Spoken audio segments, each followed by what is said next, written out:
Hello everyone, psychology for teachers competitive exams. आज हम education psychology का मीनिंग, कंसेप्ट एंड डेवलपमेंट पढ़ेंगे। हिंदी में अगर कहें तो शिक्षा मनोविज्ञान का अर्थ, अवधारणा और विकास।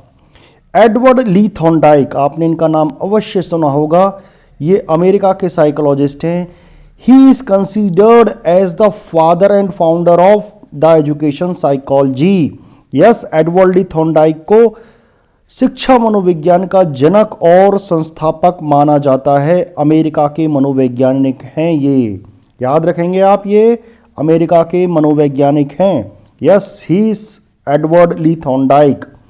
इन्होंने क्या ज़बरदस्त काम किया शिक्षा के क्षेत्र में कि इनको फादर और फाउंडर मानना पड़ा और आपको इतने सिद्धांतों को याद करना पड़ता है। देखिए, शिक्षा मनोविज्ञान के जनक हैं, क्यों हैं? प्रयास एवं त्रुटि का सिद्धांत दिया, प्रयत्न एवं भूल का सिद्धांत दिया, संयोजनवाद का सिद्धांत दिया, उद्दीपन अनुक्रिया का सिद्धांत दिया, एसआर थ्योरी के भी ये जन्मदाता हैं। अधिगम का बंध सिद्धांत भी इन्होंने दिया, संबंधवाद का सिद्धांत दिया, प्रशिक्षण अंतरण का सर्वसम अवयव का सिद्धांत भी थॉर्नडाइक ने दिया, और इंटेलिजेंस का बहुखंड या बहुतत्व बुद्धि का सिद्धांत, जिसे आप जानते हो, जिसे मल्टी इंटेलिजेंस के नाम से जानते हो, वो भी थॉर्नडाइक की ही देन है। तो ये हैं एडवर्ड ली थॉर्नडाइक। ऐसे कारनामे करके गए कि आप याद करते रहें इन्हें। यस, इनके अनुसार शिक्षा मनोविज्ञान की डेफिनेशन है जो बहुत ही सरल और स्पष्ट है। ये कहते हैं शिक्षा मनोविज्ञान के अंतर्गत शिक्षा से संबंधित संपूर्ण व्यवहार और व्यक्तित्व आ जाता है। संपूर्ण व्यवहार और व्यक्तित्व, जो कुछ भी शिक्षा से संबंधित है वो सब आ जाता है। रह क्या गया? Everything that is within human that is related to education is a part of education psychology according to him. अब देखते हैं वर्ड मीनिंग। वर्ड मीनिंग में इसको एजुकेशन साइकोलॉजी हम बोलते हैं, मालूम है आपको। एजुकेशन और साइकोलॉजी दोनों शब्दों का अलग अलग मीनिंग देखते हैं। सबसे पहले इसका एटमोलॉजिकल मीनिंग। एटमोलॉजिकल मीनिंग का मतलब होता है व्युत्पत्ति संबंधी अर्थ देखते हैं। तो पहला शब्द है हमारे सामने एजुकेशन, दूसरा फिर है साइकोलॉजी। तो हम देखेंगे इसको। एजुकेशन शब्द 3 लैटिन शब्दों से इसकी उत्पत्ति मानी जाती है।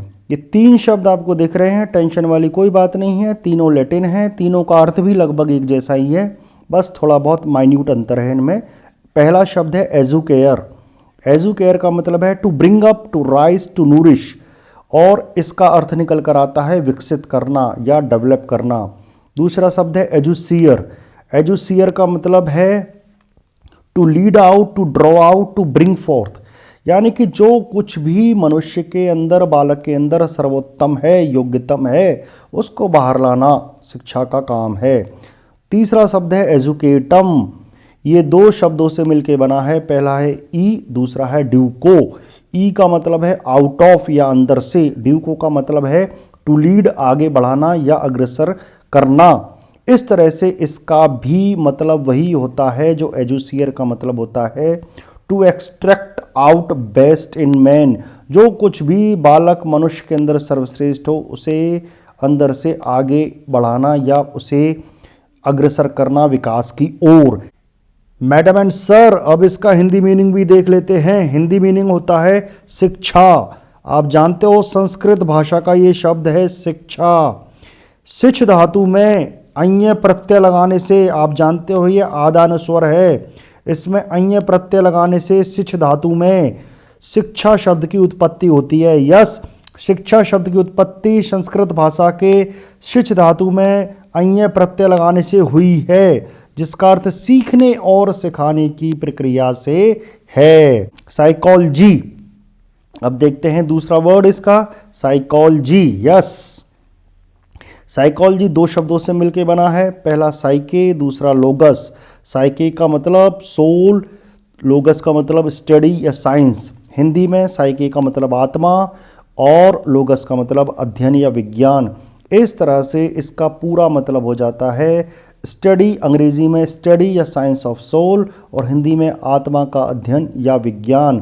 अगर आपको एक चीज़ और ध्यान रखेंगे आप कि ये दोनों ही शब्द ग्रीक वर्ड्स हैं। साइके और लोगस दोनों ही ग्रीक वर्ड्स हैं। क्या सुंदर संगम है। लैटिन, ग्रीक और संस्कृत तीनों प्राचीनतम भाषाओं के शब्द शिक्षा मनोविज्ञान में आते हैं। अगर इसके बारे में आप और ज़्यादा जानना चाहते हो साइकोलॉजी के मीनिंग के बारे में, तो आप मेरा वीडियो इंट्रोडक्शन टू साइकोलॉजी देख सकते हैं। इस वीडियो को देखने के बाद निश्चित रूप से आपका इससे इंट्रोडक्शन ही नहीं बल्कि प्रेम और विवाह दोनों हो जाएगा, ये मैं गारंटी लेता हूँ। अब देखते हैं एजुकेशन साइकोलॉजी के फील्ड में आता क्या है। The field of education psychology incorporates A number of other disciplines including development psychology, behavioural psychology and cognitive psychology. यानी कि विकासात्मक मनोविज्ञान जिसमें आप पूरा बाल विकास पढ़ते हैं, व्यवहार विज्ञान जिसमें पूरा की पूरा हमारा सामान्य मनोविज्ञान आ जाता है, और संज्ञानात्मक मनोविज्ञान जिसमें कॉग्निटिव हमारी एबिलिटीज़ के बारे में हम पढ़ते हैं, वो सब शिक्षा मनोविज्ञान का हिस्सा है। डेफिनेशन, अब हम डेफिनेशंस ऑफ एजुकेशन साइकोलॉजी देख लेते हैं। 3 डेफिनेशंस देखेंगे, तीनों ही बहुत इंपॉर्टेंट हैं, कोर हैं, पूरी तरह से क्लियर हो जाएगा मीनिंग हमारा एजुकेशन साइकोलॉजी का। पहली डेफिनेशन है चार्ल्स ई स्किनर की। ये Charles E Skinner BF Skinner से अलग हैं, ध्यान रखेंगे आप इस बात का। चार्ल्स ई स्किनर कहते हैं educational psychology is that branch of psychology which deals with teaching and learning. Yes, Charles E Skinner के अनुसार शैक्षिक मनोविज्ञान की वह शाखा है जो शिक्षण और सीखने से संबंधित है।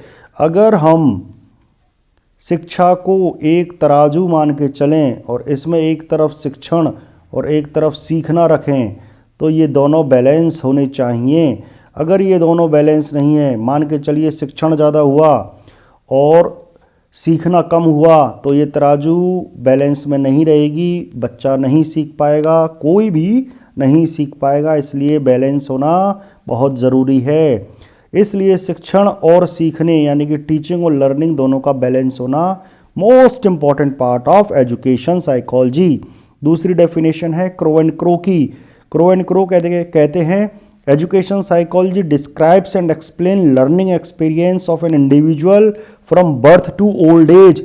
यानी कि वृद्धावस्था से लेकर जन्म से लेकर वृद्धावस्था तक अधिगम के अनुभवों का वर्णन तथा व्याख्या करना ही शिक्षा मनोविज्ञान है। यानी कि पूरे जीवन भर हम जो भी अनुभव प्राप्त करते हैं, जो भी हमारे एक्सपीरियंसेस होते हैं, वो सब शिक्षा मनोविज्ञान के अंतर्गत ही डिस्क्राइब किए जाते हैं। तीसरी, ये दूसरे की जगह तीसरी मानिए आप इसे, ये कोलेंसिक की डेफिनेशन है। It is also a very important definition. इससे पता चल जाएगा कि हमें एजुकेशन साइकोलॉजी है क्या है। Education psychology basically applied science है, आप याद रखेंगे, it is an applied science. Applied science क्यों है ये? अप्लाइड साइंस इसलिए है क्योंकि साइकोलॉजी के सारे प्रिंसिपल्स, सारी थ्योरीज को एजुकेशन में अप्लाई किया जाता है, इसलिए इसको हम अप्लाइड साइंस बोलते हैं। और कोलेंसिक भी यही कहते हैं, मनोविज्ञान के सिद्धांतों व परिणामों का शिक्षा में अनुप्रयोग करना ही शिक्षा मनोविज्ञान है। इसके द्वारा शिक्षा में प्रत्येक त्रुटि को सुधार करने का प्रयास किया जाता है। मनोविज्ञान की सारी थ्योरीज को यूज़ करके शिक्षा मनोविज्ञान को हम डेवलप करते हैं, पोषित करते हैं, आगे बढ़ाते हैं। Basically education psychology is a part and participle of psychology. Okay students, all the best, to be continued in next video. Enjoy and learn, share, like and do subscribe. Madam and sir, ये second नहीं third है, और third definition कॉल्सनिक की definition है, and it is the most important definition of above all these definitions. This definition tells educational psychology is the application of the findings and theories of psychology in the field of education. और इसीलिए इसको applied science बोला जाता है. Yes, education psychology को applied science बोला जाता है. क्यों? क्योंकि जितने भी साइकोलॉजी के प्रिंसिपल्स हैं, थ्योरीज हैं, उन सब का एजुकेशन साइकोलॉजी में भरपूर प्रयोग किया जाता है. थ्योरीज ऑफ साइकोलॉजी और उसके परिणाम, फाइंडिंग्स, यानी थ्योरी है, साइकोलॉजी और प्रैक्टिकल है एजुकेशन साइकोलॉजी। यस, यही है इन दोनों का संगम। और अब एजुकेशन साइकोलॉजी एक अलग डिसिप्लिन, अलग सब्जेक्ट के रूप में पूरी दुनिया में पढ़ाया जाता है, पूरी दुनिया में समझा जाता है। आप BSTC, DLED, B.Ed या इसी तरह के M.Ed या आगे एजुकेशन के जो कोर्सेज करते हैं, स्पेशलाइजेशन के रूप में एज ए डिसिप्लिन आप उसे पढ़ते हैं। Okay students, all the best, to be continued in next video. Enjoy and learn, share, like and do subscribe. Thanks for watching.